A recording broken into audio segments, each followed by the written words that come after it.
Hauzi ko Ariane yarasi kasigaye wenyine. Ariane yarahohotewe. Ari we mushiki wanjye tuva marasa. Uvuze ngo uramugabo. Uzi ikintu uzi n'ibindi. Uramugabo ngomba kumwica.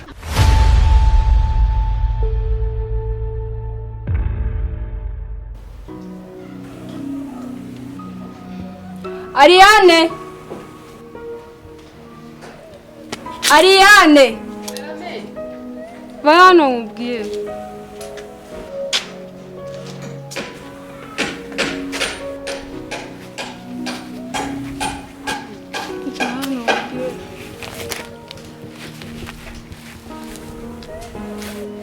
Ndashaka ko tuganira.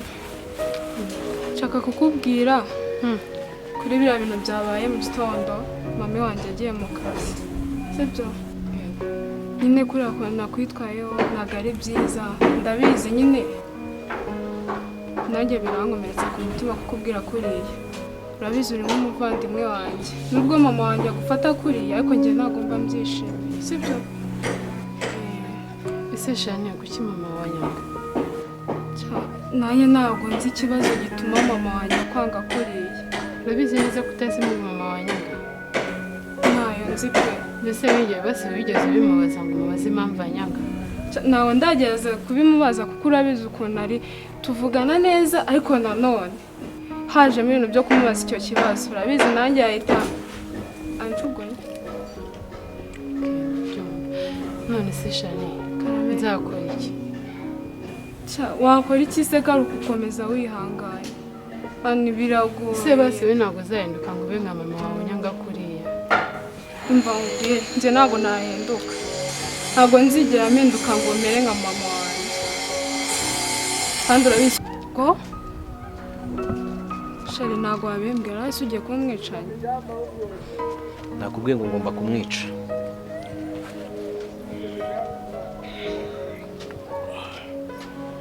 Ngomba kumwica. Oya ariko we. Ako ijambo cyangwa se amahitamo ya kabiri. Nawe ngomba kumugira ikigoryi. Nkamusaza mu mutwe nkakina n'ubwonko bwe. Ahubwo ibyo. Ubwonko bwe nkabwangiriza nkabusaza. Kuburyo azagenda bakibaza niba ndi shitani. Ibyo byo nta kibazo ariko ibintu byo kwica byo wapi. Ibyo byo nta kibazo. Hari ikintu gito nshaka kuri bumfashemo. Ariane nagomba kumenya ko ndi musaza we. Kandi ikindi papa we hari ibintu ngomba kumutegeka. Uriya nyine so wa kabiri. Shero ugomba kumfasha kuko numvamo urabumpemukiye cyane. Urabutumye ntuzuza isezerano natumye. Isezerano natanze yuko ngomba kurinda mushiki wanjye. Urashaka ko ngufasha iki rero? Ikintu uri bumfashe. Ugomba ibintu papa agomba kugusaba. Ndabizi biteye isoni. Ariko nibyo ngende bube namutumye. Already warabameze nk'umusazi uzajya wumva bivuga ariko azaba byivugisha. Ngwiki? Uzajya wumva byivugisha. Uzumva yivugisha no kuryamana akuvuga ko nta wundi muntu uzabimenya. Ariko ni ibintu bizabaho gutyo gusa azaba ari kubyivugisha yimagine nyine ni ibitekerezo muri we. Ibitekerezo? Abyivugisha se gute? Wowe uzabibona nzagenda ngusobanurira cyane gake gake kuko ubu haracyari umwanya twacyafite umwanya. Ahubwo nubona yatangiye kumera nk'umuntu ufite trauma mu mutwe. Ntuzigere bitindaho. Wowe nagusaba uzajya umwikiriza ngo azajya bitekereza muri we gusa ntabwo uzajya bibaye.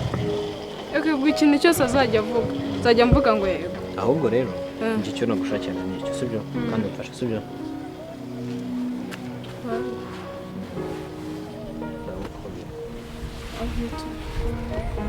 Sa rero Bible nawe utaha.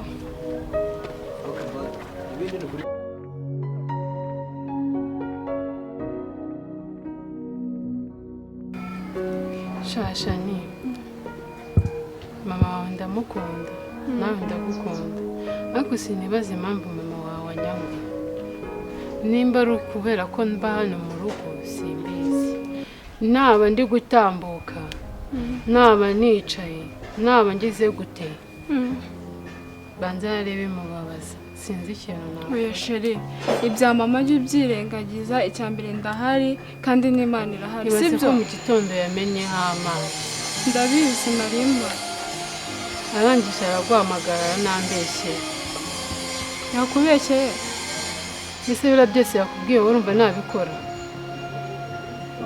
mama n'urwo rwego agezeho wowe nyine kubizi biriya nyine yaje asanga ndi kuri telefone ndi kuvugana n'umushiti wanjye, arangije araza amagazi nta namuvugishije nta na waramutse nta n'iki, araza arambwira ngo uri kuri telefone ahita amenaho amazi. ngo iki? Amaze kumena amazi nibwo yahise aguhamagara. Arangije biriya byose yakubwiye byareba inyuma nta na kimwe nigeze nta n'ikintu namutwaye, ariko warifata agahita amenaho amazi. si basi ukuntu amfata papa wawe arabizi. Papa mana yanjye, papa se ko nawe ubona yitaye kuki? Gusa nyine wowe komera ndahari kandi Imana irahari, nzajya ngufasha gusenga sibyo? cyane ntacyo wamfasha nawe kandi urabizi. Basi njye ndagukunda sibyo? Ari ndabizi unkunda, ariko basi nyine n'urukundo rwa mama wawe bizagenda biza buhoro buhoro uko iminsi izajya igenda ishira sibyo? Wisheje ko ruzaza ni ukuri. basi uzaganirize papa wawe umubwire umubaze nimba basi ukuntu amfata hari ikintu abizi neza ko mama wawe amfata kuriya. Nzagerageza sibyo? Urabizi nzajya mpaba ku bwawe igihe cyose sibyo?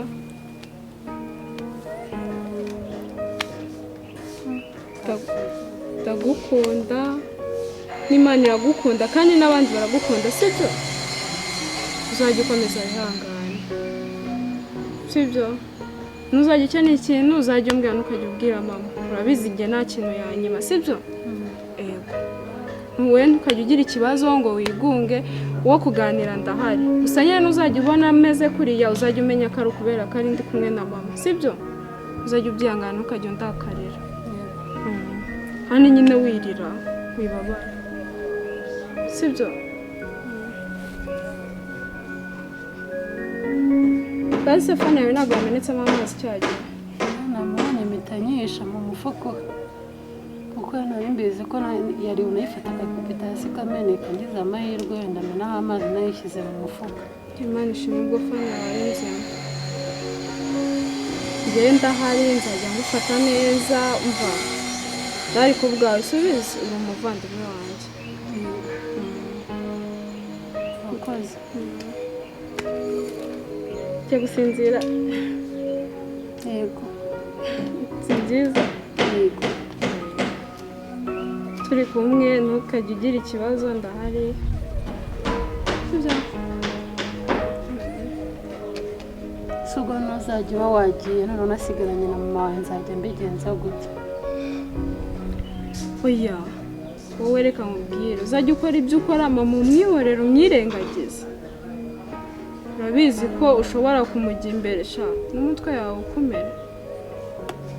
Se buriya afata papa wawe gutera nimba mfata gutya noneho ari mwene wacu ubwo noneho yabonye papa wawe bigenda bite? Ntubizi se yo kuzabibona. ntabwo wamenya iby'abagabo n'abagore ibyabo byo ntabwo wabimenya. Nyambona adahisha nawe hari igihe azisanga byabikoze. Oya ntacyo reka tubihorere bo ubwo gahunda zabo ni izabo, twebwe ntabwo bitureba ibyabo sibyo? Kandi gukomeza akazi k'ibyo narindi. Wari gukora iki? Nari soje suko inama nemeze ko papa yanambwiye ngo nze gufura ya myenda. Genda nabirangije noneho yamenaho ipasi y'amakara. Okay, genda ariko ntugire ikibazo sibyo?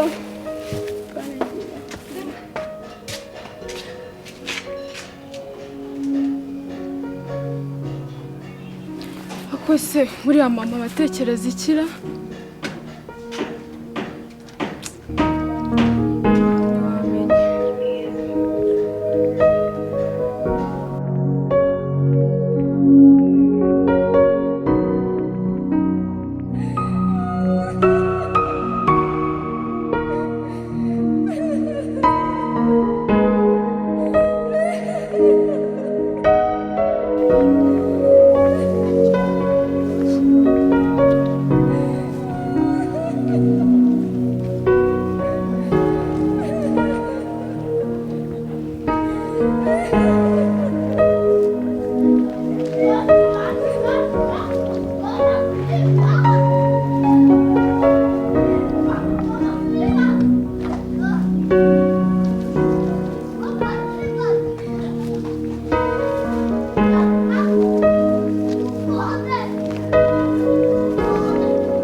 udashobora kubyumva. Birukomereye gute se? Uzi ko yagiye kubica. Siko nta nubwo uri munyumva. Ndi kukumva mbwira. Ariko cyakoze ndi uzi ko nkubwira ibintu byose. Oya mbwira nukuri mba ndi kukumva mbwira. Yaragiye yica papa we na mama we, uriya mukobwa arasigara. Arasigara? Wese katamwishe? Noneho umujinya nari mfite numvaga ko ngiye kumwirangiriza kandi ntibyangora ko ari ako kwica. Ntabwo byakugora. Si nko kwica imbere, ni nko gufata umutego ugashyira ari kwica imbere. Cyane rwose ni ugushyiraho umuti w'imbere ubundi agapfa. Ntabwo cyicana rero, ariko mfite ukundi kose nabyo wahiga n'ubwenge reka. Cyane. Hari abantu bafite iyo mpano nziza cyane ugenda ugakubita no. Ese byakunanije iki? Ubu se namwicira imitungo itarangiye ntarayibona.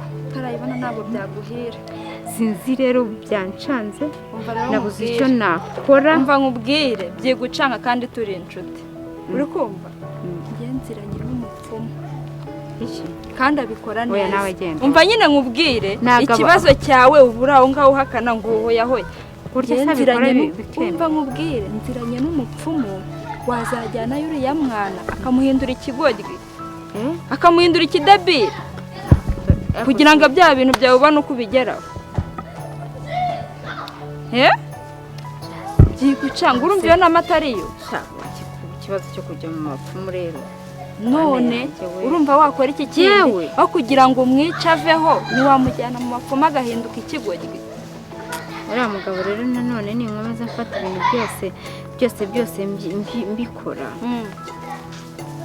Ntabwo ashobora kuzanyihakana we. Akwihakana gutazabwirwa n'iki kare wabikoze kazabona bije. Cyangwa nzagutuma bari bugere n'ubundi niwe nohereje kubica. Ujye ubwira umugabo se bari bugere. Ahubwo aho mwahita mushwana burundu ubwiye umugabo ngo ajye mu bapfumu. Yego. Njye niko mbyumva. Ahubwo wowe urabizi neza ko abikora. Byadanje ngiye turaziranye. Ni inshuti yanjye noneho kugira ngo ubyumve. Umupfumu ni inshuti yawe? None utumenyana n'umupfumu. Ariko koko. Ariko ubona noroshye. Nimba ari inshuti yawe ntabwo bikora. Ntabwo bikora? Ugendeye kuki? Wari uraho koko? Cyane arinda. Hashize iminsi myinshi se ko tudakikundana koko. Kubera iki se nakundana? Ntukijya no kunsura. Ubwo ufite inkuru ushaka kumbwira? Ntazo mbabarira. Ntazo. Ahubwo akagira inkuru. Uje kumbwira iki? Oya ntacyo. Ko mbeze ko utagenzwa n'ubusa. Ntagenzwa n'ubusa se ko duhuriye aha ngaho wari uzi aho ngiye. Ku buryo ari wowe nzanzaniye inkuru. Ubwo se nitwaderokana. Se ntabwo ni nk'izihera. Hari inkuru se ntabwo utazi.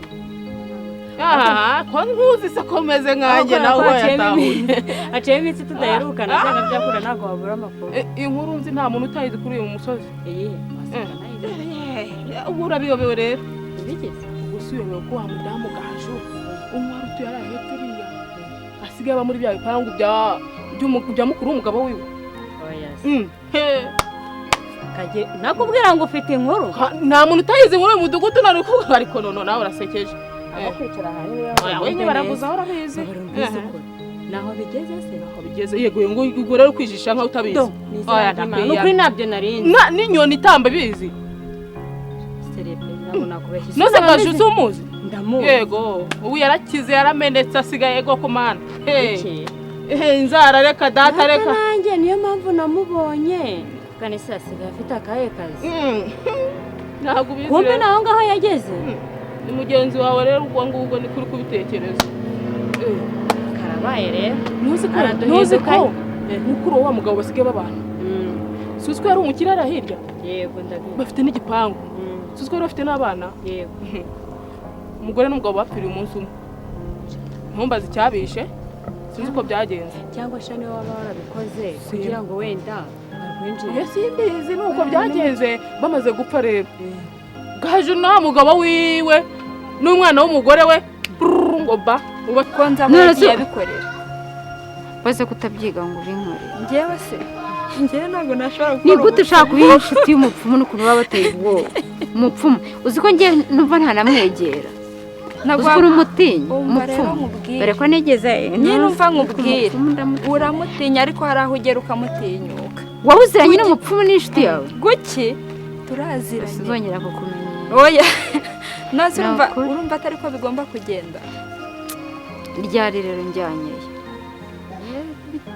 bitegure uzambwire ngiye tari mbamari nzajya nzanye umwana uzaza umuzanye nyine nose waba ujyaye kuki nose waba ujyanye iki so namubwira ko tugiye noneho ntabwo uzi ukuntu asigaye none se reka nkubwire uramutse umubwira urabona ko ababyeyi be bamara gupfa yego twese tugenda tujya kwambura cya cyose cyawe ukuntu asubiza asigaye anagusuzugura ariko nimara kubona mazije kubona byose nzamuhera hasi kumana inzara nzikuremo umusatsi ngohe uzi ukuntu arimo arasubiza arimo aragusuzugura ibaza umwana usigame gusa ku kinyanga gusa ubaye umugome byahehe reka da ngo wabaye umugome jya kubona ukamusanga ku meza muri saramanje arimo asangira n'umwana wanjye arabyigira igihe gito cyane arabyigira igihe gito cyane ibyawe ntaho mbizi ibya ariko se kuki utanyizeye urabizi inshuti yanjye umva nkubwire wowe nyizere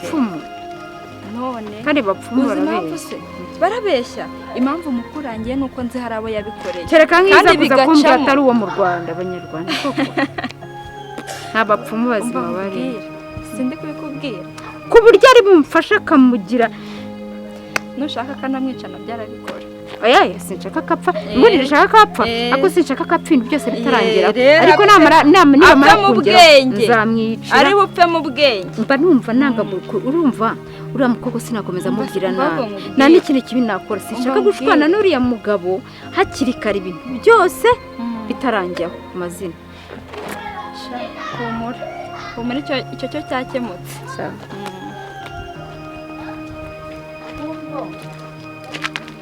sigaye babayo ntabyo wari uzi se tuzabashobora ntamushobora se mugiye kurwana akoreba ukuntu yitwaraga nta mafaranga yari yagira none ageze muri iriya mitungo mwese bizaterwa nimba mufitanye diru nyinshi muzajya muhuriramo nkuko nyine muzamuhurira hese niyo mpamvu nkubwira nti ntabwo tuba duherukanye hari inkuru rega mba ntazi kwiyamye twese dutuye mu mudugudu umwe ariko ukandusha kumenya amakuru nkakurusha none ndi umunyamakuru nese nari mbizi ntabyo narinzi nakubwiye ko n'inyoni itamba yose ibizi ko gahaje asigaye ari umukiraya hirya ntabyo narinzi pe seriye kandi wabonye imyenda umukobwa asigaye yambara se basigaye bambara neza basa neza gaje se waramubonye ubundi ukuntu asigaye yambara nyine ngewe narababonye ndaje ndavuga nti se yabonye akahe kazi ku buryo asigaye asa gutya nukuri nta kintu nari mbizi ahubwo ngewe rero ikibazo nari mfite uriya mugabo ubu ntibamuroze ku buryo afata umugore uretse batari n'ikibazo ni gute baba bagipfa gutyo nyine agize ibyago neza noneho uriya mugore agahita yinjira muri ubwo oya ndikubwira umugabo uriya mugore nyine wa gaje kumva wagira ngo baramuroze nyine se mukuru warapfuye na muramukazi we ahise afata umugore we na step daughter wiwe bose bahise bajya kuba muri yanzu neza ubwo gaje nta kintu yaba abizimo urumva nta ruhare yaba yarabigizemo simbizi kabisa ariko abantu bose nyine turi kumirwa uburyo ki nyine umuryango guta umugore n'umugabo wapfira umunsi umwe rwose ubwo bikaducana birashoboka ko uriya mugore yaba yarabigizemo uruhare kugira ngo nyine yegukane iriya mitungo hakurya ubona ukuntu aba asa narayebaye nkavuga ati se mwana yanjye amafaranga yaba yakuyehe ku buryo yahita asa neza uruhare ushaka kuba mu rugo akaba ari wowe wishe yego gusegaje nubwo ari inshege kuriya yakica umuntu ego aguze umugore washatse amafaranga icyo atakora ni iki ukuntu umuntu yakica umuntu ngo ni ukubera amafaranga amwica sheri nta n'ikintu atanga ndetse nyine kuki byahise bihurirana kuki yahise ajyayo ariko njyewe ntabwo byaba cyangwa byapfa uretse nzaneka nanjye ayo makuru nzamenya ese gupfa bavuze ko utakibamo hano ra ubwo nuko ko narinze ayo makuru ahubwo mfite ikintu ngiye gukora ikintu ngiye kugushakira ngiye kumenya ese bari yabo ese mwashege mwe mwashinze mwe